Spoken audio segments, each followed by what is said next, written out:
We have on the show Lillo Brancato Jr., incredible actor. Been following him since I was like a kid, 14 years old. He's been on The Sopranos, one of the greatest shows of all time, A Bronx Tale, many more. He's got a new project on the way, which we'll talk about. Welcome. Thank you, Thomas. I appreciate it. Thank you for having me, buddy. How's it going? Man, it's good. It's amazing talking to you. Watching you on the TV when I was a kid to now is amazing. Yeah, thank you, buddy. I appreciate that. Appreciate that. I want to start off with the Bronx Tale. How did that come about? You getting on there and starting off your acting career? Um, you know, I don't, I've said this, but I've never wanted to be an actor.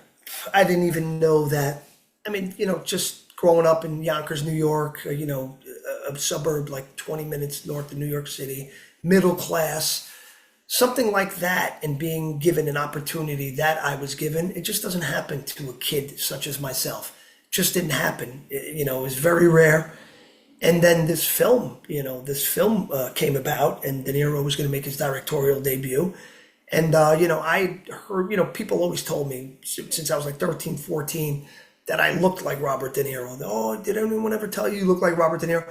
When I first heard that, I didn't even really know who he was. And then I asked my dad and my mom, like, who's this Robert De Niro guy? My dad was like, oh, this guy, he's great.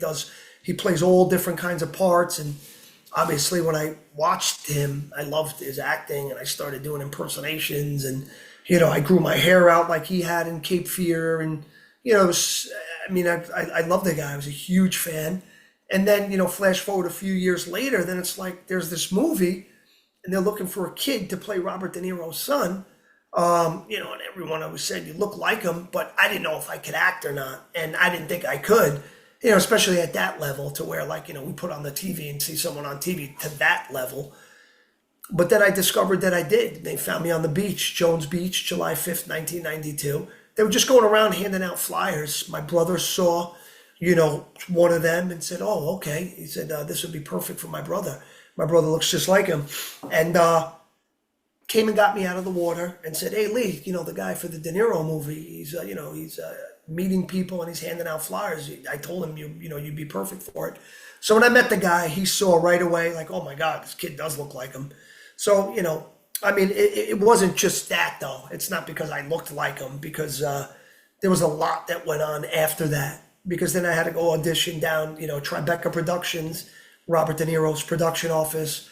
And, there was like real actors, kids my age, even a little older, like who had agents and managers and wanted to do this for a living. So they're in there, and it's like, they're one guy's in the corner reading his lines, and other guys like talking to the wall, playing. So this was like real, like, wow, these are real actors. I had no idea what that was. I couldn't comprehend that. But I just knew that, I made it to this point because when they found me on the beach, I went in to read later on that night at what was called the Belmont Playhouse. It's the neighborhood where the film actually takes place in the Bronx, Arthur Avenue, 187th Street. So there was a playhouse there, and I went to read for this guy, Marco Greco. And when I told him that my dad was Sicilian and that the name Calogero is a name that I grew up hearing, I have uncles that name, my name is a diminutive of that. So it was like it just felt right, like this is perfect. I thought I would add that. He was like, oh wow, that's so cool. Because the name Calogero is not common, but it is Charles in English. So like I said, I did make it past that point because when I first read the scene, it was the shaving scene when I asked De Niro, hey dad, can I ask you, what do you think about, my friend going out with a color girl? But it was really for myself. But initially De Niro was shaving and I approached him. It was a little different, but it was the same scene. And upon reading that, I said, wow, I could do this. I just looked at it and I said, okay, interior bathroom night, Calogero approaches Lorenzo, blah, blah, blah. Hey, Dad, let me ask you a question about something. Do you know Joey Orso from down the block? Yeah. Yeah, well, he asked me what I thought about him going out. And that's just like what it was. It just felt like something that I was able to do. I'm not being arrogant about it or anything like that. It just felt like it was a natural thing for me to be able to read these lines as if I am acting them and as if I am someone else reading these lines. And it just worked. The guy was like, "Wow, that was great." He had me read more stuff. He had me read, different scenes. And then I told him I spoke in Sicilian. So he had all this on tape. It was VHS tape. This is 1992. So he put me on, the VHS tape, and he was like, really excited, really excited. I worked at a law office, for my mentor, Corey Rabin. I went to work the next day. It was a sun. I went to work the next day. It was my summer vacation. I was filing, and this lawyer, he was a real estate lawyer. He did closings. My dad was a builder, so this is how we knew Corey. And he's in recovery as well, and he's taken a personal interest in me and my recovery. And it's just been a great friend to myself, my family from the beginning. So I was working at the law office. Went to work that day like nothing, like any other day. And then when I got home, I was making English muffins, and someone called me sounding very professional. I thought it was someone calling for my dad, because my dad would do like sidewalks. He'd build an extension on the side of the house. That's what he did. So I just thought it was some woman calling my dad for an estimate, to come see a job. And what do you think what kind of estimate can you give me? And I said, "Oh, okay, you're probably looking for my dad." And they said, "Oh no, we're looking for you. You came to read. We loved your tape, and we would like to meet you." So I was to go there the next day, the Tuesday, and I remember, like I said, I was working at the law office, and I remember it was going to be a pretty busy day, and I had a lot going on. So I couldn't just, not show up, or, not have something to replace me, or someone to replace me. So I got my cousin Pat. I knew he was reliable. He was less than a year younger than me. He's my mom's brother's son. And I said, "Can you do me a favor?" Because he knew Corey as well, because, his family knew Corey as well. And I said, "Can you do me a favor? I'm going to be reading for that movie." He read for it as well. He read because they went to his school. It was a big thing. It was a big thing. So he knew exactly what I was talking about. I said, that movie. "Oh, yeah, yeah." I said, "Can you just fill in for me?" Because it was like, I'm not going to get the part, but let me just go try. Fill in for me today. I know you're a reliable guy. I told Corey, you're a good guy and everything. And, you'll be just fine. Probably better than me, right? So he did that. I went and did what I did, and then I got a call back. So I said, "Hey man, they want to see me again. Can you, And then he kept going. I kept getting called back. So eventually I got the part. He's a judge today. He became an attorney, and he's a judge now. So that worked out for him. But I went eventually. When I first went, there was so many kids in the room, and then as the days went on, there was less and less and less. And it doesn't take a genius to figure that out. It was because they liked what they saw, and they were getting, they were eliminating a lot of the other guys. Eventually, it was just me. I'd met De Niro. I met him. Everyone was on a first name basis. So they said, "When we're going to go meet Bob."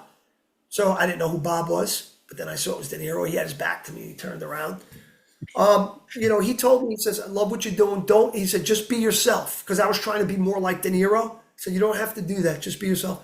Eventually, I won the part. I won. I beat the kid who shot Sonny. He was supposed to be Calogero, but he was older. He was like 21. I was 16. That's a big difference at that time. And the film, my own personal opinion, for the material, the way the story was written, and I just think it works better with a guy my age as opposed to someone who's 21. Because 16 years old, you're still at that point in your life. You didn't even reach the crossroad yet. Which way am I going to go? Am I going to go the left way or the right way? But I think at 21, you already went in the direction. You already started to go in the direction in which you were going to go. So I got the part. They gave him the part that shot Sonny. So then I did, that. They did the little kid first. So I didn't shoot for over a month. So I'm watching them shoot this film, and then my day comes. And then I was on the set, working with De Niro. And, at a kid that age, you don't realize how special that is. But, after so many years of being in the acting and, in the acting business and, being an actor, being in the industry, I realize, how hard it is to keep going on auditions, and you come close, but you don't get the parts and this and that. And, these are parts not even close to what that part was. And that part was, I was on the beach. I went to read a few times. I met De Niro, and I got the part. And these people, especially Robert De Niro, put that amount of trust in some stranger 16-year-old kid to carry this movie. So that's a lot of weight on your shoulders, and that's a big responsibility. But Robert De Niro was there every step of the way. He directed the film, which I think he did a great job. And I learned so much. I learned so much, about acting. And he would always say too. He would say, "You're better off doing nothing than doing too much." And I always remember that. I always remember that less is more, and I still use that to this day, and it just works. Because on film, even when you're not doing much, it could still come across the right way. When you're doing too much, you see it, and it's just too much. But after that, the film went on to be a success. Not really a box office success. It was more critical. I mean, the critics loved it, and it was more successful that way initially. But over time, and obviously, But as a result of that film, I was able to get an agent, and then I went on to do Renaissance Man, Crimson Tide. I went to do many hosts of television shows and film. But then The Sopranos, I read for the first season as Brendan Falone. I didn't get the part. They said that if if the show gets picked up, because it was only a concept then, it was only an idea. If the show gets picked up and there's something right, we'll bring you in. So I said, okay. I didn't even think twice about it because it's like this show may not even get picked up. Sopranos came out in January. The new episodes would air in January. So I remember it was like middle of December, third week, like right around Christmas time. I was watching TV in my room, and then I saw the commercial. I was like, oh, wow, that show. Because, like as an actor, you're going on a million different auditions, and you don't look back. Okay, I didn't get it. You keep moving forward. So then it's like, but like not all of them, but a lot of these projects that you read for, you start to see them surface and start to see them come out. They're like, oh, okay, that's that show I read for this past summer. All right, cool. Oh, well, they got this guy. Oh. And then when I saw Gandolfini, I said, because I worked with him on Crimson Tide, and he was like not really that known, but he did have a presence about him. He definitely had something special about him. He definitely had a presence about him. But when I saw that, I said, this is the guy that they chose? Out of all the people, this is the guy that they chose? But when I saw that first episode, he was unbelievable. Unbelievable. I think you could have, not everyone, but he was so, so, so good in that show. I've never seen anything like it. That kind of character being portrayed with that level of authenticity, is which it was, and which it was with his performance as Tony. It was unbelievable. And then just to have, then to come back in the second season after the show was like the biggest thing in the world. And then they brought me in to read for Bevilacqua. And I was right for that. I was the perfect age. And like so many people, oh, Lillo, you were great in The Sopranos. Oh, we loved you in The Sopranos. We loved you in The Sopranos. But I almost feel guilty taking some of that credit just because the writing on that show was so good. It's like when you have these new cars, they have so many features, so many safety features, that it's almost impossible to get into an accident.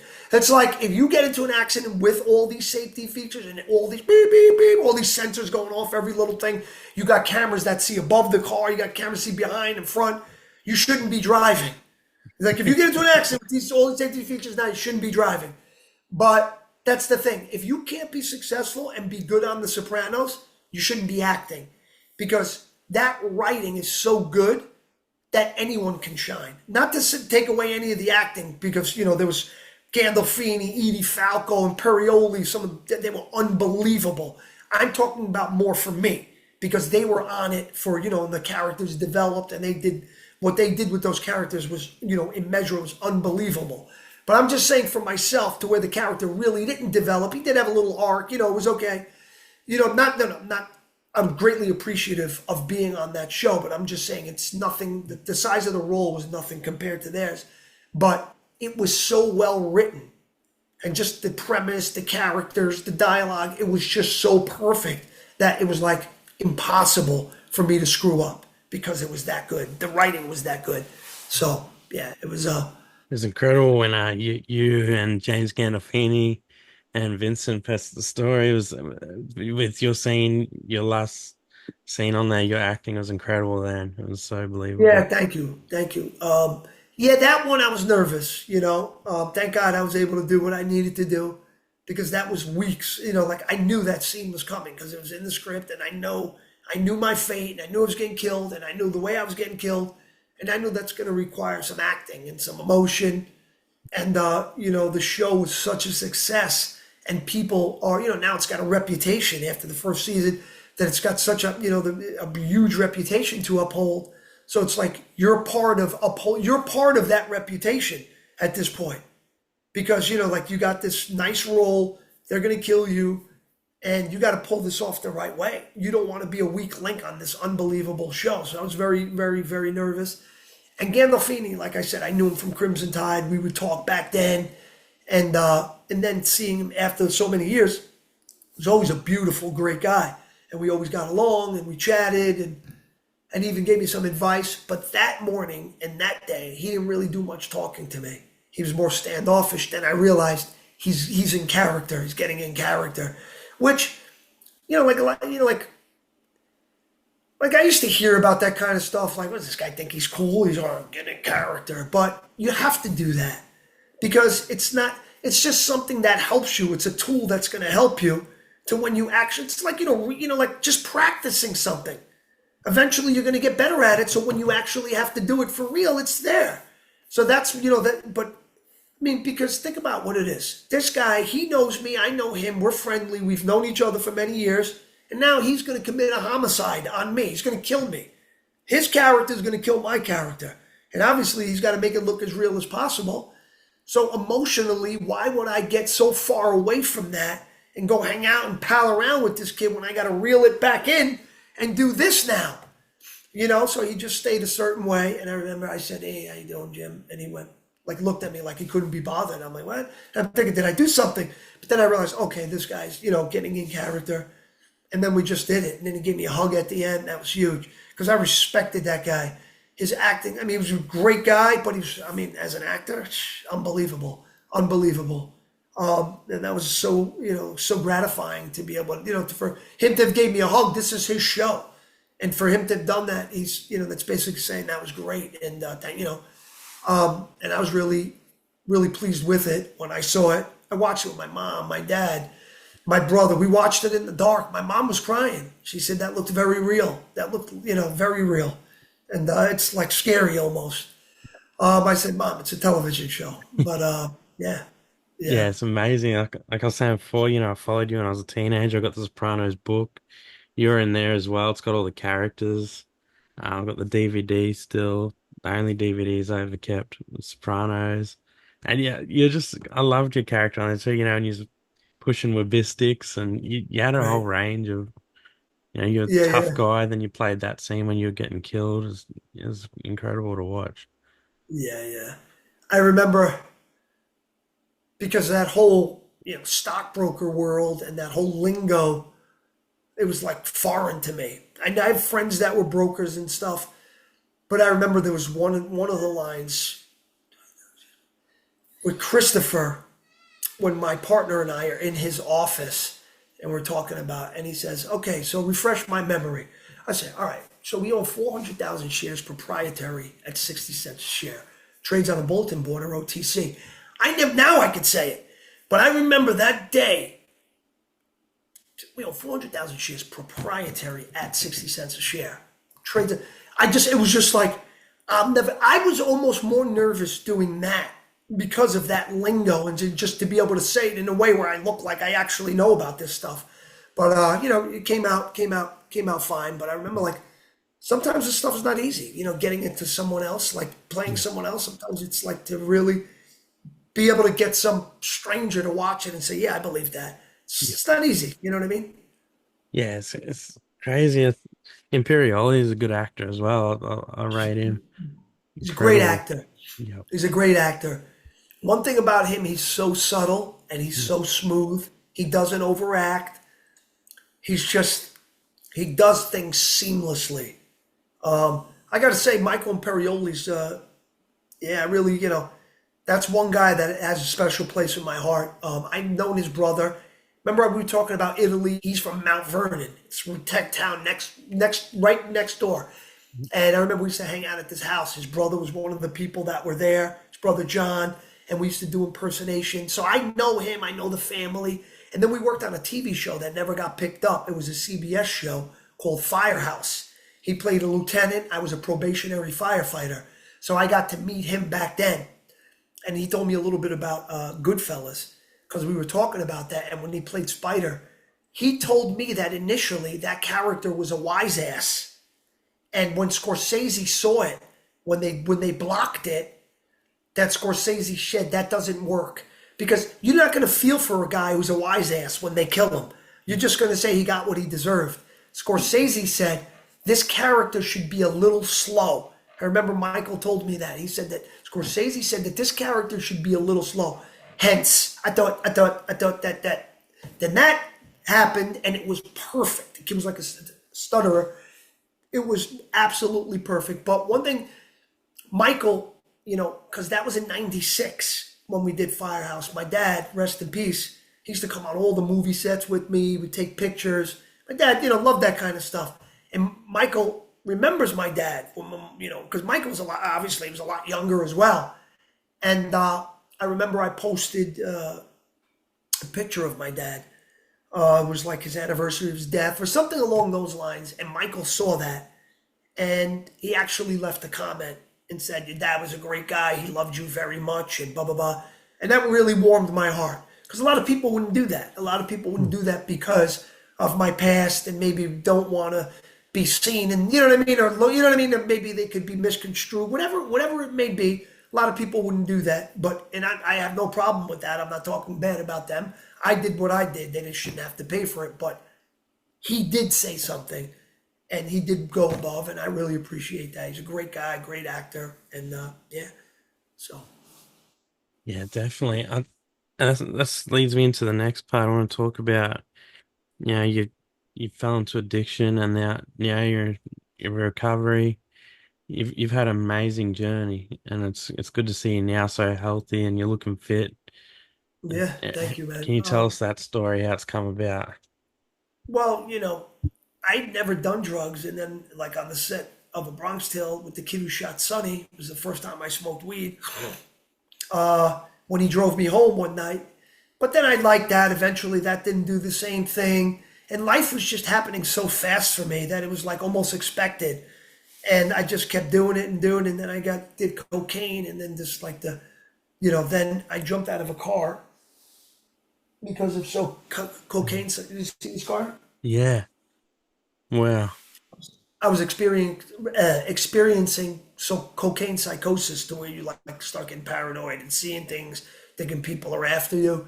So I jumped out of a car. And then because of that, they gave me pain medication. Then I got hooked on that. To the point where it was like, 60 pills a day. Then I got into heroin, into crack. And then, I had a girlfriend who I met in 2003 and 2005. She didn't want to be with me anymore. My addiction spiraled out of control. Became friends with her dad as a reason to go by the house and not have them call the cops, her and her sister. And then we started hanging out, her dad and I, he was already in prison twice. Then December 10th, 2005, I went to get drugs from a house guy that I knew who lived next door to the little kid from Bronx Tale and his sister, who was my first love. I knew this guy was a Vietnam veteran. I knew him since like the early 90s when we did the film. I knew he had pills, went to his house that night. Stranger came out from next door. He said, don't move. I turned around. I got shot. Couldn't believe it. I got shot a few times. I left. And then I heard more gunshots. It was the guy that I'd been with. And we later found out that the other guy was a police officer. They got, a gunfight ensued between them. The guy I was with got shot, 8 to 9 times. And the police officer, the off-duty police officer, he got shot once in the heart, pierced his heart, and he died on the scene about an hour later. So we both got charged with murder. He got charged with in the first degree. I got charged in the second degree. Felony murder, which means it was in the commission of a crime, or the attempt to commit the crime, which is what I was found guilty of, an attempted burglary. I got 10 years because of that. I did 8. I went to Rikers Island. I went upstate in Rikers. I was still getting high. I overdosed in my cell November 12th, 2006, and I still got high. But then November 18th, Corey, my mentor, my cousin Pat, they were both attorneys. So they were able to come see me on an attorney visit. And Corey said something to me that visit that, no one's going to be here for you anymore if you keep doing what you're doing. I know it's not profound advice, but it just made sense at that time. It's like, yeah, he's right. I'm still getting high. Somebody's dead. Someone's son is dead, and I'm still getting high. And I really thought about that. And for some reason, just something clicked, and I just felt that I never wanted to do drugs again, and I never did. I remember leaving that visit. It was like feeling a weight being lifted off my shoulders, and I said, God's going to give me another chance, and I knew that, and that's when I took things way more serious. Started learning the law, started working out, and doing in my best interest what I needed to do to actually give myself a fighting chance. And I had a great attorney, Joe Tacopina. So eventually we went to trial. I got acquitted of murder in the second, 2 counts of burglary, 1 count of attempted burglary. But then they found me guilty of attempted burglary in the first degree with serious physical injury to a non-participant. I got 10 years for that. I ended up serving 8. Went to school while I was there. I paid for it out of my own pocket. I got a college degree, an associate's degree in business management. Came home. It was very useful to me. I learned to speak better because I knew people would want to hear my side of the story when I got home. Because for all those years being behind bars, they hear one side. They hear the press, the media, and it's like when I came home, I knew I would be interviewed. And I knew once again it was in my best interest to know how to speak. And I think that when you do, I think so many more people will be more inclined and willing to give you the benefit of the doubt. Say, well, maybe this guy's not what we think. But it just, and I'm not. So I went on, I stayed sober. I try to help as many people as possible. Someone recognized that online and had me meet some people. And then I met my friend Stephen Barone, who hired me at a company called Amatus, but he's no longer with them. So now I'm with More Life Recovery. It's based out of Metuchen, New Jersey. I'm director of, public relations. I do outreach. I do groups. I do a lot there. But the main thing I do is really take a personal interest in trying to help people overcome their addictions. I know what a sad and lonely place it is, and so many turn their back on you because they don't know the nature of what it is. They just think, why can't this guy stop? Just say no. It's much more than that. And I'm one of those people who do understand them because I've been through exactly what they've been through, and I know what their parents are going through because I saw what my parents went through. So I have that empathy. I have a lot of that empathy necessary to want to do what I do and to help and not to give up because I know it's something that does take time. And you're not going to help everyone. Not everyone can be helped. That's just not in the cards for some people. And it's, sad as it is, I get calls from people's moms, brothers, dads, like, hey, Lillo, thank you so much. My son Kyle is doing great. He's sober 6 months and I appreciate what you did. But then you'll also get the call, some woman saying, my daughter Vanessa, Lillo, remember my daughter Vanessa? You were working with her last summer. She was doing fine up until so-and-so, but then she relapsed and then she overdosed and died. That's a very sad reality. And now so much more with fentanyl.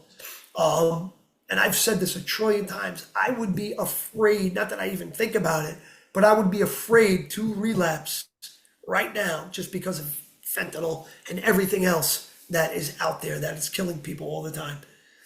So that's what I do. Still, working in movies and, not really television. I mean, I'm not opposed to it, but it's more the film stuff that I'm doing right now. We did a film called Sleepyhead. I know I've been talking about it for years, but it's been some journey with this film. We shot a few years ago. We shot a scene, and then the writer-director had a baby, so he lost interest in the film. So the film kind of sat there for a while.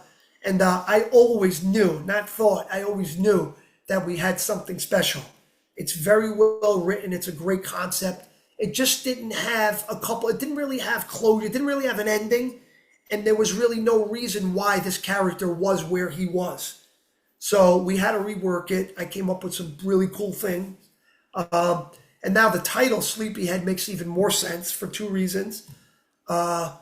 So, the way it looks now, we may get a Halloween release. So I'm very excited about that. It's it's a perfect film for that. It's like a psychological thriller type of film, and I think it's perfectly appropriate for Halloween. It's very well done. And I also wrote a screenplay called titled "Never Meet Your Heroes." It's gonna be myself, Terrell Hicks, who played my love interest in A Bronx Tale. We have a daughter, Danielle, and it takes place modern day Yonkers, New York, and it's about addiction. I'm a gambling addict. My daughter becomes a drug addict, and it's a pretty cool, crazy story. So, but it's real. It's very authentic, and I think those who are in the know will know that this is absolutely real. And Never meet it's your it's not heroes. really happily ever after, but it is. Yep. But it's a happily ever after in that life. Because in that life, sometimes just being alive, even though it's not great, but just still being here, that is happily ever after. You know what I mean? So it's like a very bittersweet, ending. And those that I've shared the screenplay with absolutely love it, like absolutely love it. So I'm really excited about that because like I wrote it and I'm on the inside looking out and everyone else is on the outside looking in. So I didn't know what people were going to say, but I'm really glad that they liked it. So hopefully by the end of this year, beginning of next, we're going to start shooting that as well here in Yonkers, New York. That'll be awesome. Never meet your heroes. It's a Never cool meet your heroes title. because they always, yeah, they always disappoint. Yeah. What advice would you give to someone who wants to start writing and acting, or either either? Well, they go hand in hand. I think that just to organically go land a huge role in a film the way I did, kind of, it's so difficult and it's like winning the lotto. So you can't count on stuff like that. It's like you got to create your own destiny. Okay, you have to create your own destiny. If it's not working, then you got to sit down and maybe write something. Okay, because nowadays with all these streaming platforms, you could make a movie for a few 100,000 or even less. And obviously, when you write something and it's for yourself, you can tailor the material to your talents and you can showcase what you're good at. Okay, I'm funny, so let me write this way. You know what I mean? So I think that's really the best way to start because you're creating a vehicle for yourself that is actually appropriate for you that you can really shine in. Because sometimes, like, I mean, yeah, you get these roles and, like that someone else wrote, and some of them are awesome. You know what I mean? But some of them are written away like, wow, I like this, and this, but this is not real. But that's where the acting comes in. But I think with this, writing, and it's just so therapeutic because you could have had a tough childhood, you could have went through so much and trauma and this and that, and then it's like now you have an outlet for all of that, and it's with the pen and paper writing, and then and hopefully make a film, make a film about what you wrote because chances are there's someone right now that is going through what you went through that made you want to write the screenplay. Definitely. Speaking of films, I want to see the I'm on Fire short film that you're in as well. It's on the list. Oh yeah, yeah, yo, that was really Michael Spiccia. He's your paisan. He's from Australia as well. Great guy. What a gentleman, sweetheart. He wrote it. David Stern. Michael Spiccia. I believe that was loosely based on his life and just the cyclical, just with the abuse and the family and child, and that's what that's about. And he did actually go through that, and it'll shine through in the film, and you'll know that his experience was real, and just the way it was shot beautifully, it was edited beautifully. Because I saw a few different cuts, and the ultimate and the final cut was unbelievable. And even like even as brilliant as he is, he still tells me all the time that he's still learning so much. That someone, the way he had it cut, and it was good because I saw it before, it was brilliant. But then someone had said one little thing to him to emphasize a little bit more on something else, and he did that, and it showed in the editing, and it just made the final product that much better. You Yeah. know, And Jamie Lynn's in that one as well, eh? unbelievable. She steals the show. She's the best one in it. She's the best one in it. She brought so much to that. It was an honor and a pleasure working with her again.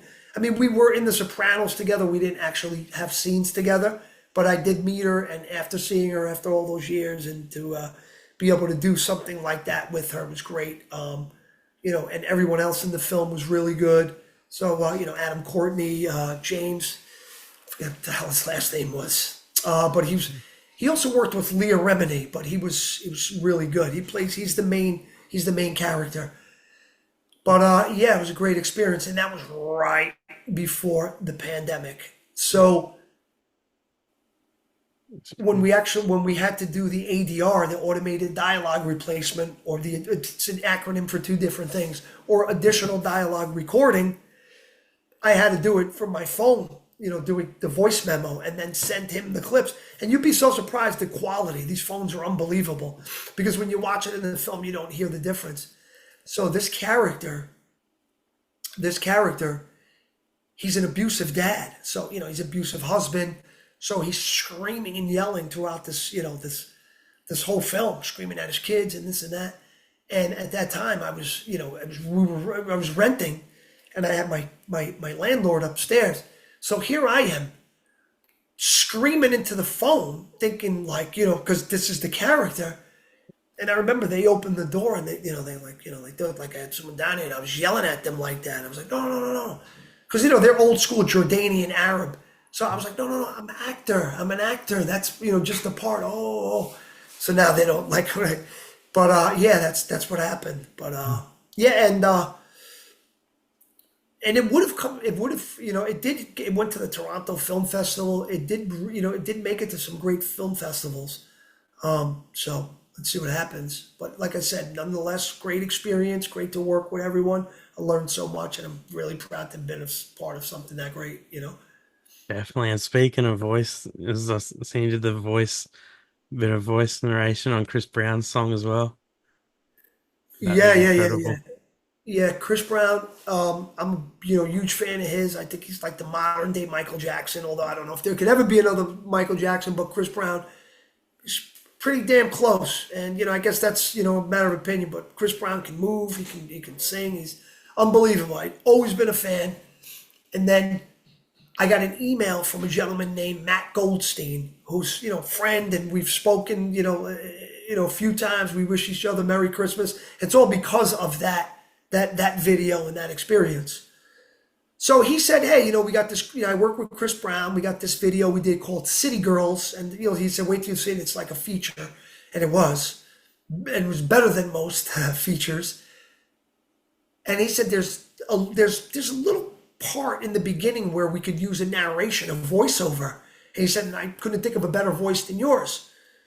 He said, let me run it by Chris. No, well, he said, would you do something? I said, absolutely. I love Chris Brown.